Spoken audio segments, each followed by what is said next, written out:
ஆண்டவரும் இரட்சகருமான இயேசு கிறிஸ்துவின் ஈடு இணையற்ற நாமத்தில் அன்றன்றுள்ள அப்பம் வாசகர்களுக்கு எங்கள் அன்பின் வாழ்த்துக்கள்.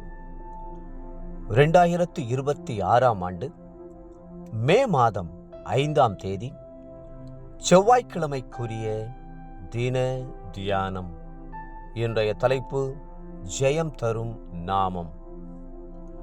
1 சாமுவேல் 17:45 சொல்லுகிறது, நானோ நீ நிந்தித்த இஸ்ரவேலுடைய இராணுவங்களின் தேவனாகிய சேனைகளுடைய கர்த்தரின் நாமத்தினாலே உன்னிடத்தில் வருகிறேன். நீங்கள் ஜெயம் கொள்ளும்படி கர்த்தருடைய நாமம் உங்களுக்கு தரிப்பிக்கப்படுகிறது. ஆகவேதான் கிறிஸ்தவன் என்ற வெற்றியின் நாமத்தை நீங்கள் தரித்திருக்கிறீர்கள். நசரேயனாகிய இயேசு கிறிஸ்துவின் நாமத்தினால் உங்களுக்கு தோல்வியே கிடையாது. வெளிப்பார்வைக்கு ஆரம்பம் தோல்வியைப் போல காணப்பட்டாலும் முடிவோ சம்பூர்ணமான ஜெயமாயிருக்கும்.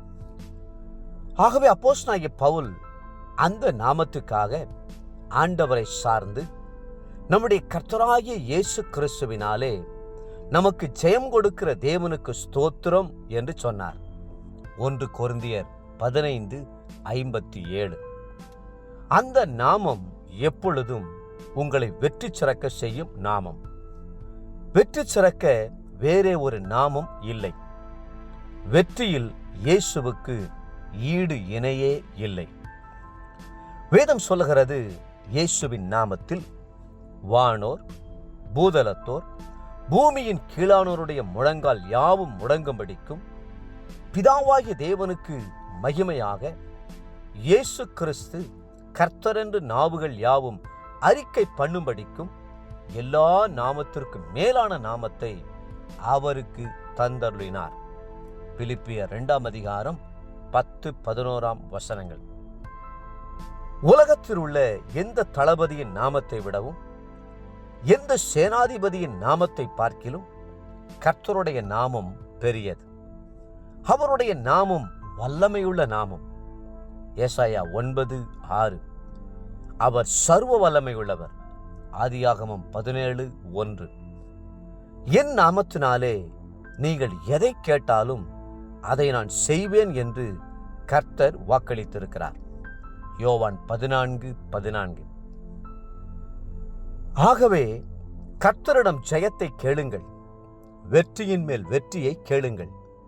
இயேசு சொன்னார் யோவான் 16:24, இதுவரைக்கும் நீங்கள் என் நாமத்தினாலே ஒன்றும் கேட்கவில்லை, கேளுங்கள், அப்பொழுது உங்கள் சந்தோஷம் நிறைவாயிருக்கும்படி பெற்றுக்கொள்வீர்கள். ஒருவருடைய பெயரோடு அவருடைய ஆழ்தத்துவம் இணைந்திருக்கிறது. ஒருவருடைய பெயரை சொல்லும் போதே அவருடைய சுபாவங்கள், குணாதிசயங்கள், அவர் வகிக்கும் பதவி, அவருடைய குடும்பம் போன்றவை நம்முடைய மனக்கண்களுக்கு முன்பாக வருகின்றன. இயேசு கிறிஸ்து என்ற பெயரை நாம் சொல்லும்போது அவர் அதிசயமானவர், ஆலோசனை கர்த்தர், வல்லமையுள்ள தேவன், நித்திய பிதா, சமாதான பிரபு என்ற குணாதிசயங்கள் எல்லாம் நமக்கு முன்பாக வருகிறது. அந்த ஜெயத்தின் நாமம் உங்களுக்கு தரிப்பிக்கப்பட்டிருக்கிறது. இயேசு என்றாலே ரட்சிக்கிறவர் என்று அர்த்தம். பொல்லாத பிசாசை அவர் வெற்றி சிறந்தபடினால் அவன் கைக்கு நீங்களாக்கி உங்களை ரட்சிக்கிறார். கர்த்தருடைய நாமம் என்கிற பலத்த ஆயுதத்தை எடுத்துக்கொள்ளுங்கள். என் நாமத்தினாலே பிசாசுகளை துரத்துவீர்கள் என்று கர்த்தர் வாக்களித்திருக்கிறாரே. மார்க் 16:17. கிறிஸ்துவின் நாமம் உங்களுக்கு தரிப்பிக்கப்பட்டிருக்கிறபடியால் நீங்கள் உயிரோடு இருக்கிற நாளெல்லாம் ஒருவனும் உங்களை எதிர்த்து நிற்பதில்லை. இன்றைய நினைவிற்கு கொலோசையர் 3:17. வார்த்தையினாலாவது கிரியினாலாவது நீங்கள் எதை செய்தாலும் அதையெல்லாம் கர்த்தராகிய இயேசுவின் நாமத்தினாலே செய்து அவர் முன்னிலையாக பிதாவாகிய தேவனை ஸ்தோத்தரியுங்கள்.